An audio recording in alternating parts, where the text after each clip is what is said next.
beneficiaries of all of your different type of retirement plans and CDs and bank accounts and money markets and everything, are they all created equal?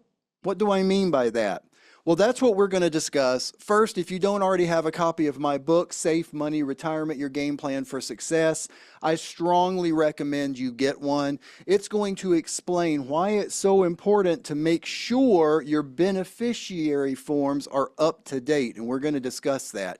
It's also going to explain why I do what I do, how I do what I do, and we will send you a copy absolutely free. I promise, no obligation whatsoever. It's our way of helping you understand what's best for your retirement. You can get your free copy right on our website, safemoneyretirement.com, or by just giving us a call 24/7 at 833-413-SAFE. That's 833-413-7233.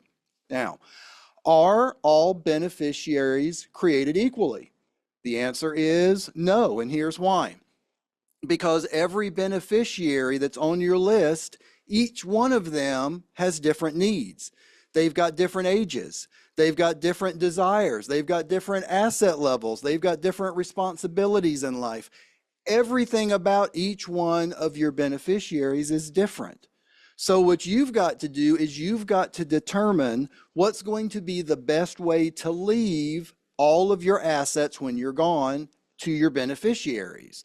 For example, if you've got a lot of pre-tax money, say in 401s or IRAs or any of those type of pre-tax vehicles, and you want to leave some to your church, to the American Heart Association, to any kind of charity, that money is perfect to be left to them because they won't have to pay taxes on it.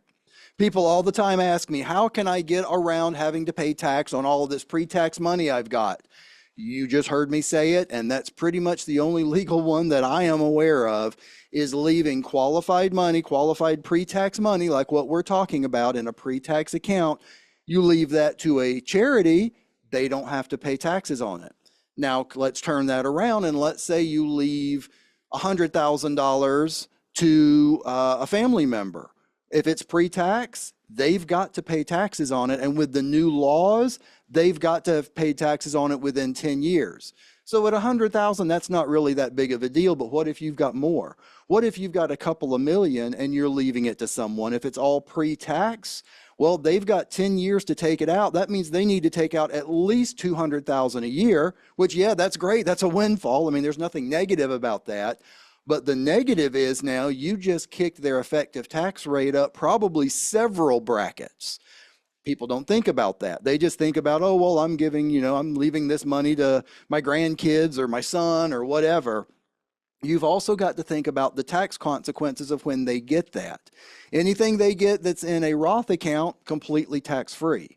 Anything they get that's in a non-qualified or not a qualified retirement plan, they are going to have to pay taxes on any gains that you've had within 10 years. And anything that's in a qualified plan, they're going to have to pay taxes on within 10 years. So again, how are all beneficiaries not created equal? You need to determine, who do you want to have to pay taxes? Do you want to go ahead and take care of that now? Well, that's something that I work with clients on a daily basis, is looking at doing Roth conversions, and especially now in 2024, before we have any potential tax rate increases at the end of 2025. Basically, the end of December 21st, 2025, the current tax codes ends, and we don't know what the tax codes are going to be come January 1st, 2026. It depends on what happens in Washington later this year. So a lot of people are looking at doing Roth conversions now while we know what the tax codes are. But again, getting this back to beneficiaries, anything that you can get converted over to a Roth, well, that is basically completely tax-free money. Also, any life insurance that you pass is completely tax-free. So again, we need to look at your beneficiaries and what is it that you are wanting to leave them? What's the purpose? Let's sit down and determine, what are their ages? Where are they? Where are they financially? What would happen if something happened to you and they had to pay all these taxes? What would happen all of these different situations, but it's something for you to think about. They're not all created equally. It depends on where they are, what their station is in life, as to how receiving a lump sum or a retirement account or whatever, how that's going to affect them based on where they are.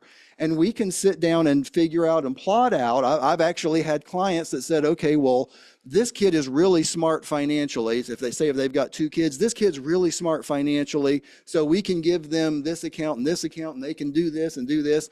But this other kid can't put $10 in the bank. We need to make sure we do, with them something totally separate.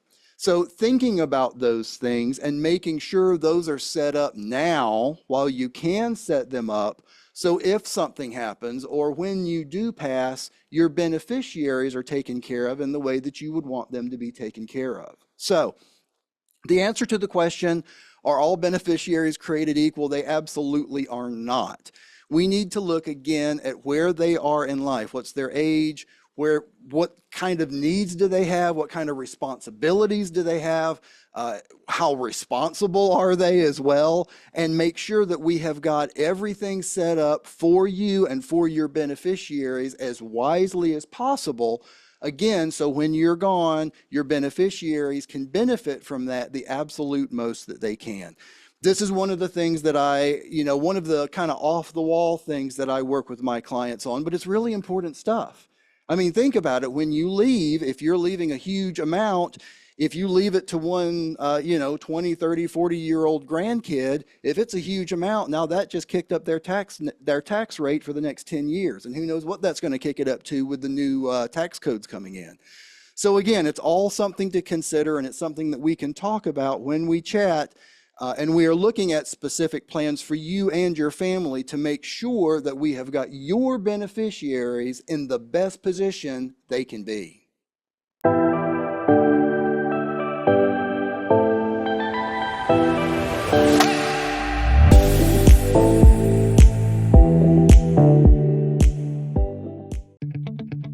The preceding information does not represent tax, legal, or investment advice. Surrender charges apply to base contracts. Optional lifetime income benefit riders are used to calculate lifetime payments only and are not available for cash surrender or in a death benefit unless specified in the annuity contract. Fees may apply. Guarantees are based on the financial strength and claims-paying ability of the insurance company. No information presented today should be acted upon without meeting with a qualified and licensed professional. Obviously, by calling us now, you are just taking the first step towards protecting your retirement. It's important that you read all insurance contract disclosures carefully before making a purchase decision. Rates and returns mentioned on this program are subject to change without notice.